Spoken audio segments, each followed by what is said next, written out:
wabarakatuh. Hai anak-anak, selamat pagi. Bagaimana kabar kalian hari ini? Semoga senantiasa sehat dengan tetap patuh pada protokol kesehatan ya. Pada kesempatan kali ini kita akan belajar pendidikan Pancasila dan kewarganegaraan dengan materi nilai dan semangat Sumpah Pemuda pada tahun 1928 dalam bingkai Bhinneka Tunggal Ika. Setelah menyimak video pembelajaran kali ini, kalian diharapkan mengerti apa yang menjadi tujuan pembelajaran, yaitu ada 4 ini. Silahkan dibaca.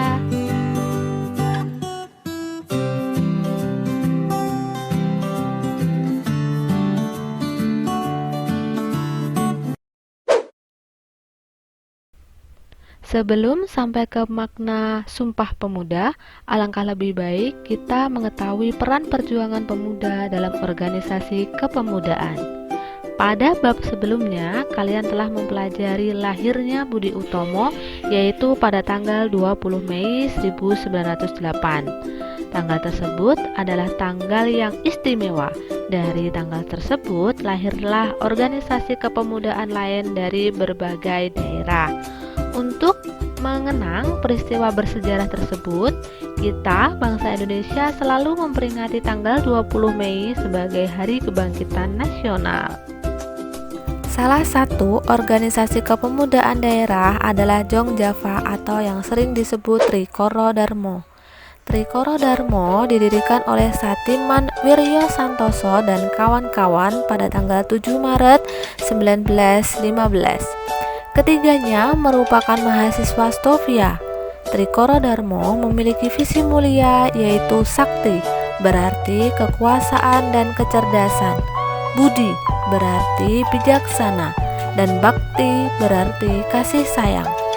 Pada kongres atau pertemuan di Solo, paham Java sentris dihilangkan pada Trikoro Darmo. Lanjut ke Jong Sumatra Bond, didirikan pada tahun 1917 di Jakarta. Pada kongres ketiganya, Jong Sumatra Bond melontarkan pemikiran Muhammad Yamin, yaitu agar penduduk Nusantara menggunakan bahasa Melayu sebagai bahasa pengantar dan bahasa persatuan. Dari Jong Sumatra Bond melahirkan tokoh-tokoh besar seperti Muhammad Hatta dan Muhammad Yamin. Dari Jong Java dan Jong Sumatra, maka menjadi pemicu terbentuknya berbagai organisasi kepemudaan lainnya, seperti Perserikatan Mahasiswa Minahasa, Jong Bataks atau Pemuda Bataks, kemudian Jong Ambon, Jong Celebes atau pemuda dari Sulawesi. Lanjut ke Perhimpunan Pelajar-Pelajar Indonesia yang dibentuk tahun 1926 di Jakarta oleh mahasiswa Sekolah Tinggi Hukum dan Stovia, yaitu Sekolah Tinggi Kedokteran. Perhimpunan Pelajar-Pelajar Indonesia ini berusaha menyatukan berbagai organisasi pemuda dengan membentuk pengurus pusat organisasi pemuda. Para pengurus tersebut kemudian mengusulkan pelaksanaan Kongres Pemuda pertama. Kongres Pemuda pertama berlangsung pada tanggal 2 April sampai 2 Mei 1926 di Jakarta. Tujuan Kongres Pemuda pertama adalah membentuk Badan Sentral Organisasi Pemuda Indonesia, memajukan paham persatuan kebangsaan, mempererat hubungan antara semua perkumpulan pemuda kebangsaan. Pada Kongres Pemuda pertama ini diambil suatu keputusan penting, yaitu bahasa kesatuan yang disebut Bahasa Indonesia.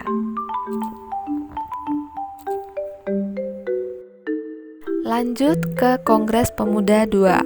Kongres Pemuda II dilaksanakan pada tanggal 27 sampai 28 Oktober tahun 1928 di Jakarta. Dalam kongres ini diikuti lebih banyak peserta dibanding kongres pertama.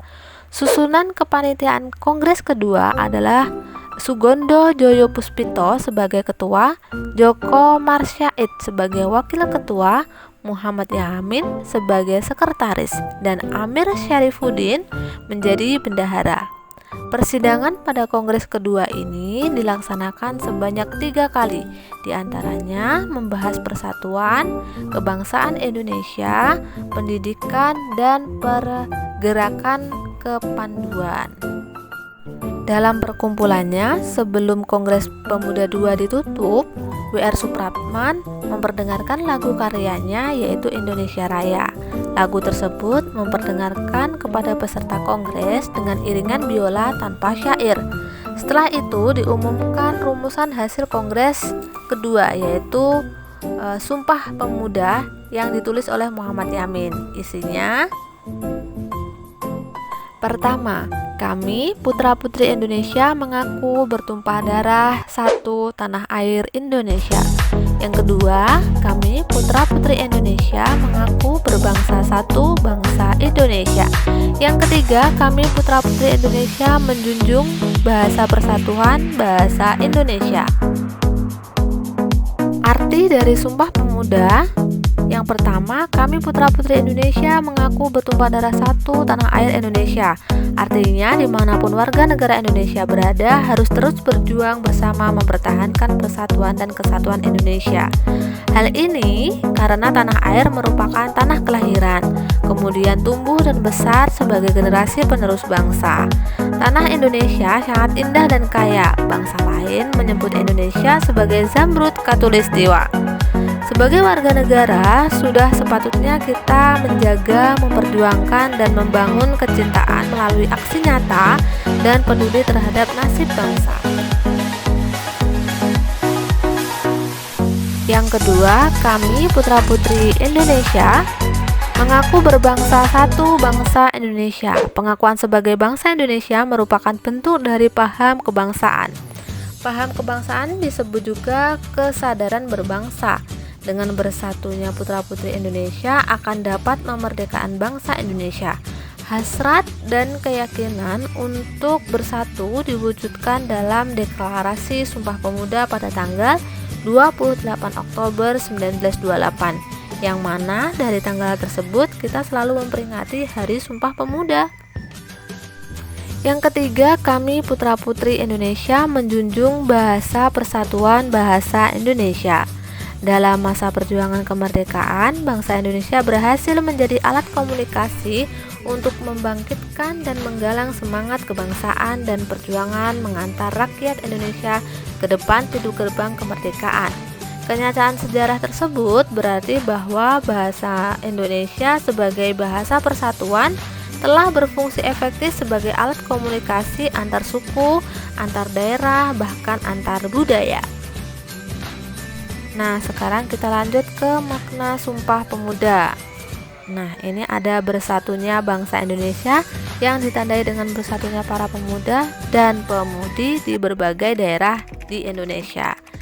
Kesadaran bahwa bangsa Indonesia memiliki kesatuan tanah air, kesatuan bangsa, dan kesatuan bahasa, yaitu Indonesia, menjadi dasar kebangkitan nasionalisme para pemuda dan pemudi di Indonesia. Bukti penting bahwa pemuda Indonesia memiliki peran vital dalam perjuangan menuju dan mengisi kemerdekaan serta memajukan Indonesia. Lanjut ke arti penting Sumpah Pemuda bagi perjuangan Indonesia. Nah, di sini ada 7 ya. Pertama, bersatunya pemuda tanpa memandang perbedaan. Yang kedua, ikrar pemuda untuk mencapai kemerdekaan.